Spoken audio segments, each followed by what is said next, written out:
So quite often in Europe, in our rich European landscape, we tend to kind of follow our own interests, to compete within the union, within our national borders. And it's been said many, many times that this type of a little boxing between good old friends is resulting in quite a bit of friction. So the big question right now is that if you see that the competition is perhaps not in Europe, but Europe and the tech platforms, or Europe or elsewhere, how European companies actually have come together to set a bold vision and collaborate across different technologies, across different formats, across different sectors, from film to broadcast and beyond. And exactly how that works and how we can kind of benefit collectively from the European fabric, I have a great pleasure to invite on stage Anssi Komulainen, the advisor at Future Media Hubs. Anssi, please.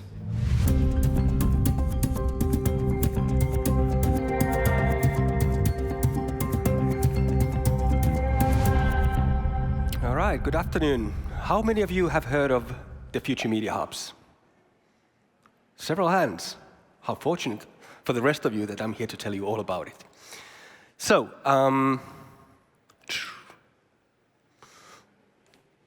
no? The other side. So, Future Media Hubs. We're a platform for exchanging best practices and piloting media innovations. What that means in practice is that we are a network of labs hosted by several media companies, working independently towards the goals of the media companies, but exchanging our best practices and our learnings. And the whole story started, I think it was 2018, when a handful of broadcasters decided to set up these labs, and they had a need to interact with startups and had a desire to reinvent their own business. Now, within the last 6 or so years, we have grown into a network of 52 media companies from 18 countries, 28 public service media, 9 commercial media, and 4 media startup accelerators, and then 10 funds and other kind of media-related organizations who are willing to experiment and collaborate on future of media. The way the work is structured is in 5 hubs. It all started with a Sandbox Hub, which is the kind of platform that we have for larger media companies to interact with startups. And obviously, when one larger media company finds a good startup and understands that this is, or they have a solution for their challenges, we are able to exchange the information within our network and create a wider market for the startup. On the other hand, obviously, we are able to create sort of more uniform and more modular solutions for the broadcasters. The next thing up was Game Hub, so gamification and game as a media was something that we wanted to explore. And we started kind of like gathering these small teams in each of these broadcasters and really exchanging information, how does gaming perform as a media. The news obviously is something that's really important as we were founded by public service media companies, and later on also private media joined, and they also have a concern in media, in news. Next thing up was youth, the Next Generation Hub. So basically, if you look at young audiences, they are the ones that shape the future of our tastes and the way we consume media.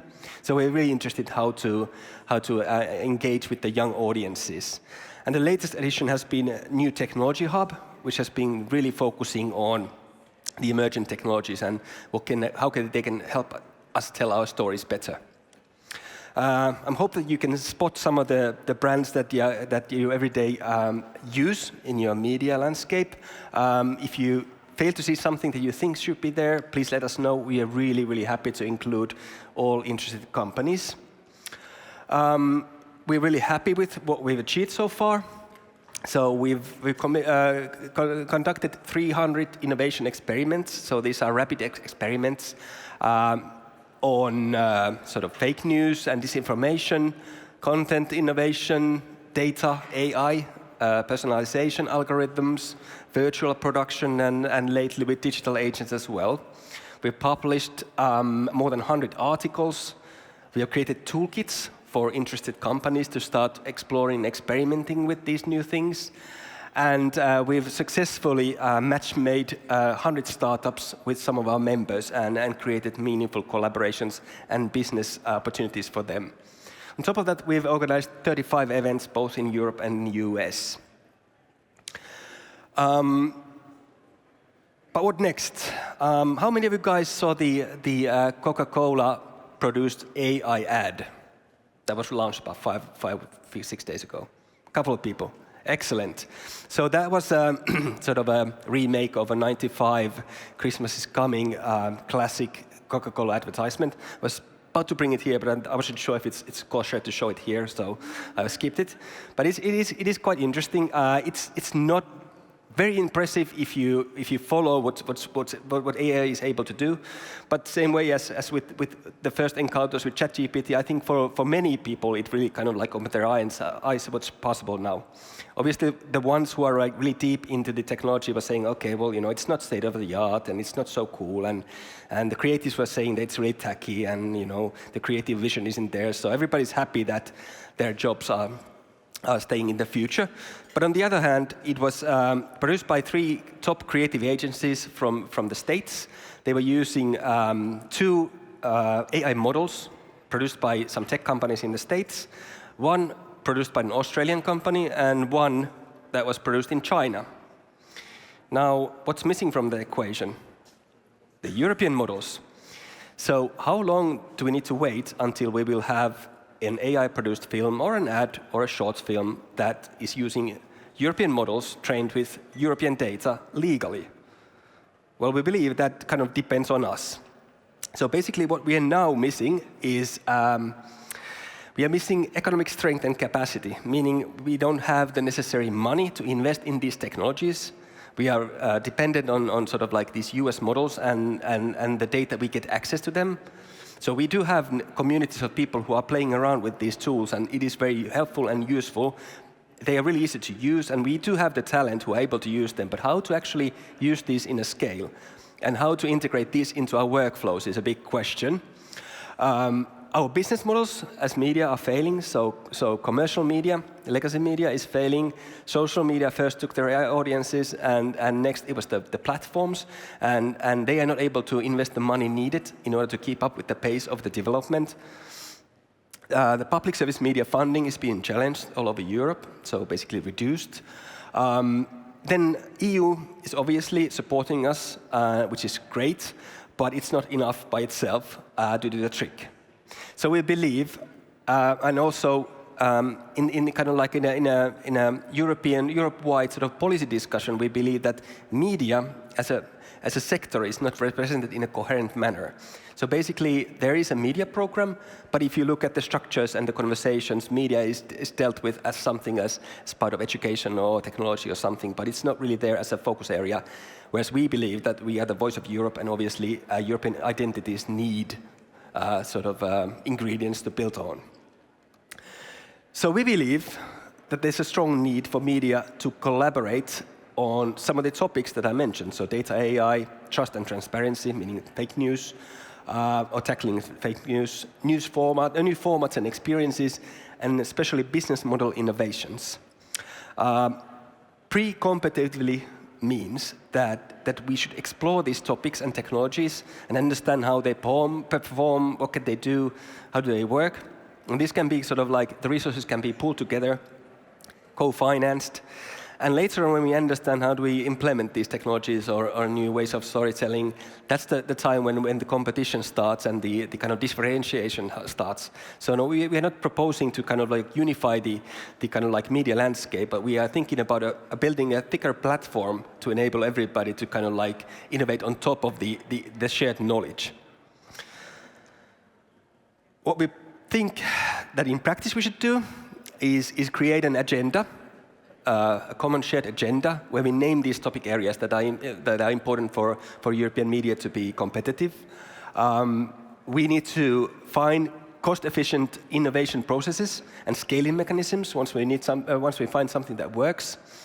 And then we need to have a continuous conversation about media support in Europe with a clear point of access for companies. Meaning when we are talking about EU support, we need to understand how do we engage in this conversation and how do we get our voices heard in the conversations. And most importantly, we need to find a way to finance these investments and innovation by combination of public and private money. We believe that in Europe we are currently too dependent on public money, so we need to really find ways to make a combination and make it worthwhile for everybody. So we've already started the work. So by now we have an agenda paper. It's already signed by 23 CEOs of significant media organizations in Europe. We have started to document the processes and the tools that we have to experiment and create concepts for new media and business models. And also we have started to generate a governance model for a public-private partnership that we hope to set up and launch during 2025. Now, obviously, it is time to co-invest, co-create, and get involved now, sooner than later, preferably. And who is we? So we is the 50+ companies who are involved in the network. And also, in order to kind of like get some shape into the work, we have gathered an advisory board representing different parts of Europe and different kind of active media and other support organizations who are working towards creating this vision, creating the tool set, and finding this funding and establishing a model for it. If you are interested in joining our work, here is a contact information for you. Sarah Keroms is our coordinator. She works for the Flemish Broadcasting Company in Belgium. And here's a website where you can find more information about how I work. Thank you for your time.